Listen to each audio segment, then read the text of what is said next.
A total of 15 people have been killed, including a 10-year-old girl, following that mass shooting at Bondi Beach in Australia. Two men, a father and son, opened fire at a gathering of people who were at the beach to celebrate the Jewish festival of Hanukkah. Now, you've been spending time at Bondi since this outrage happened. What is the scene there now? I mean, is Bondi still off limits for everybody, or what's going on? It is still a crime scene in a lot of the areas, but very close to where this tragedy unfolded yesterday, people have started to gather for a vigil.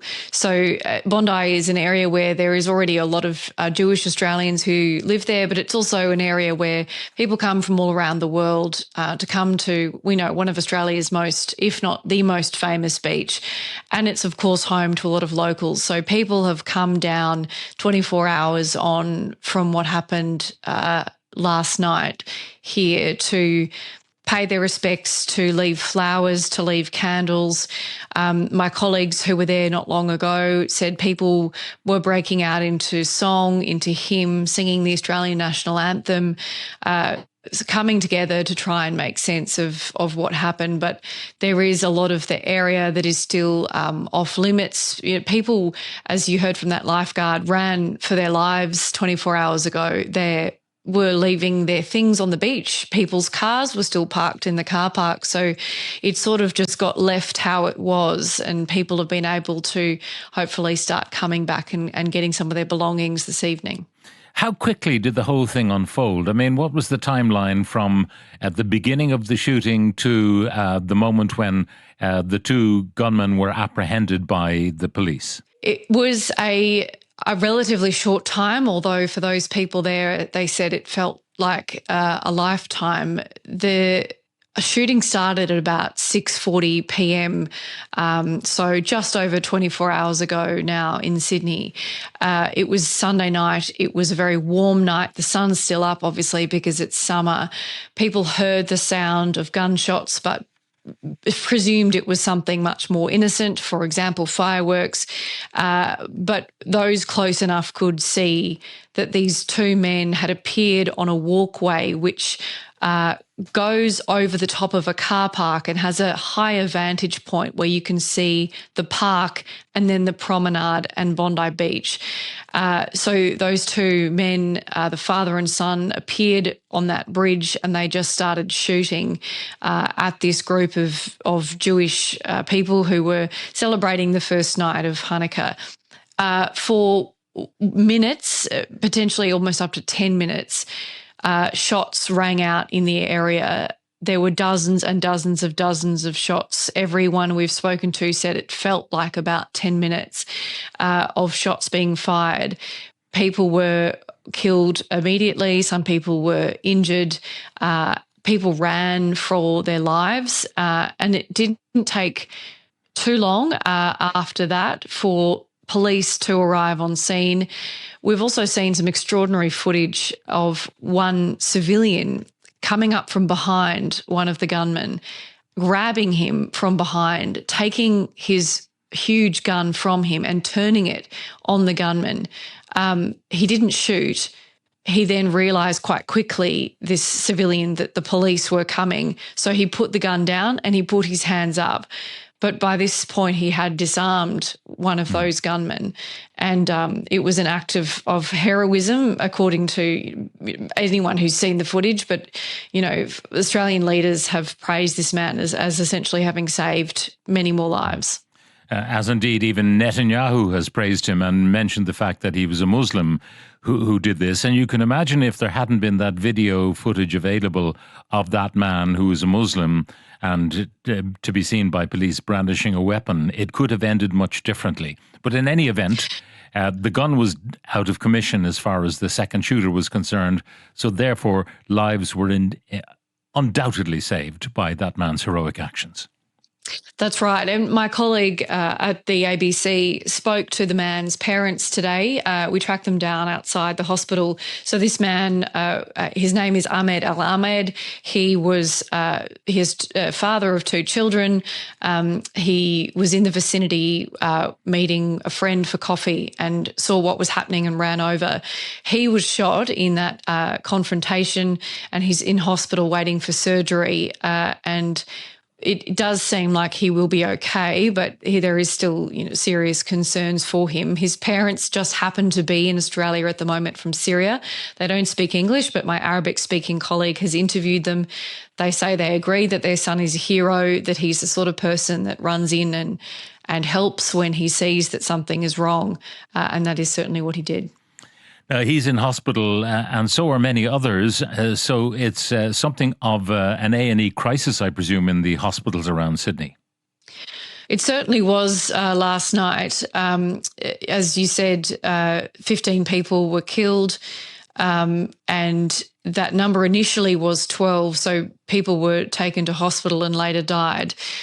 So the number at the moment as it stands is 15, 16 if you include one of the gunmen who was also killed by police at the scene. And of course, there were 42 others injured.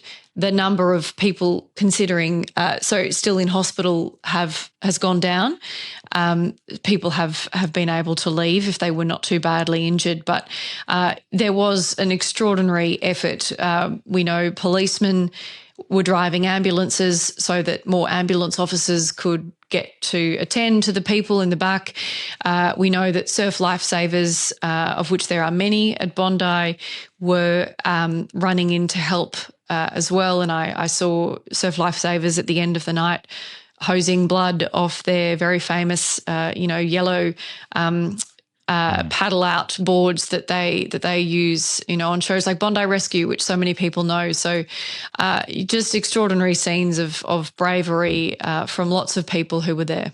Now, what is known about the 2 shooters, father and son, when they arrived in Australia, what their background was, how much surveillance there may have been on them by the security services? The father and son are Australian citizens. The father's name is Sajid Akram. He was 50. He was the man who was shot and killed at the scene. The son, Naveed Akram, is 24, and he's being treated in hospital under police guard. He's in a critical but stable condition, we understand. We do understand that ASIO, Australia's security agency, did know of the younger man, the son, Naveed, not because of what he had done, but because of the people he had associated with. He was investigated, or at least on a watch list of ASIO 6 years ago. So he was known to them. The concern for many Australians today and the questions that have been asked is why this man's father was able to legally hold a license to have 6 guns in Australia. Australia has particularly tight gun laws, and the concern is that someone whose son was known to ASIO was allowed to have guns. Now, potentially this is not a situation anyone has ever faced in this country before, but these are the questions that are now being asked. And already the Prime Minister has held a national cabinet, which in Australia is a meeting of all of the state premiers and territory leaders. They all have gotten together and agreed that there needs to be some change to gun laws to prevent this sort of thing from happening. We've all been reading about how the gun laws were really tightened after the 1996 Port Arthur massacre. 35 people killed by a lone gunman whose name was Martin Bryant. So one would have thought that the gun laws are already extremely tight. And the questions then that you raise, how does one man get access to 6 weapons, particularly weapons of this caliber that can do that kind of damage? Well, that's right. And I think many Australians would be surprised to know that that is something that is legal in this country. But if you have a license, you have a certain type of license, and you use them for the purposes that this man was using them for, which is, for shooting and hunting as part of a gun club we understand he was part of, then that is legal in this country. And so, perhaps people might wonder whether it should be legal, and that's certainly the questions that have been asked today. What the Prime Minister has said is that he would like the country to consider banning any non-citizens from having weapons licenses, although these two men were citizens, but also that people should be restricted as to the number of weapons that they can have. Perhaps 6 is too many. It's those sorts of details that need to be worked out now. And do we know when they came to Australia? I mean, to get citizenship, Irish people who go to Australia all the time know how tight the whole visa restrictions are in order to work or stay in Australia. You have to be sponsored, and there are all sorts of visa necessities before you can remain, never mind become a citizen of your country. So is anything known about when they came and how they qualified for citizenship? Not at this stage, although we do know that the father who had the gun licence legally has had it since 2015. So that's 10 years.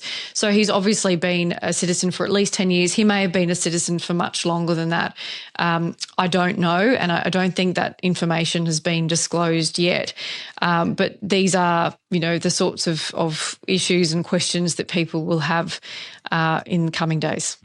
Now, the question of the event itself, so many Jewish people assembling together in a very public way on Bondi Beach. Is that an annual thing? Would that have been predictable? I know it was advertised, but would it have been predictable to allow ne'er-do-wells to start planning for something like this way in advance? It certainly would be something that would happen every year. As I understand it, whether it's this exact event or something very similar, there is often festivals or gatherings for the beginning of Hanukkah. Hanukkah is obviously a very common and well-known Jewish celebration. And in Sydney's eastern suburbs, which is where Bondi is, this is where one of the highest, if not the highest, Jewish population in Australia lives. There are lots of Jewish people in this area, whether they be Orthodox Jewish or just, as people would describe them, cultural Jewish Australians. The fact that people would gather together and celebrate Hanukkah in the way that others would gather and celebrate Christmas is nothing unusual. It would be fairly common to see in this part of the world. And so, yes, I suppose you would have a pretty heads up of this sort of event happening. And I suspect police will be looking at, when they look at the motives, the fact that this was chosen for the first day of Hanukkah at such a public event in an area that is known to be a Jewish area. These are the sorts of things they'll look at when they're determining a motive.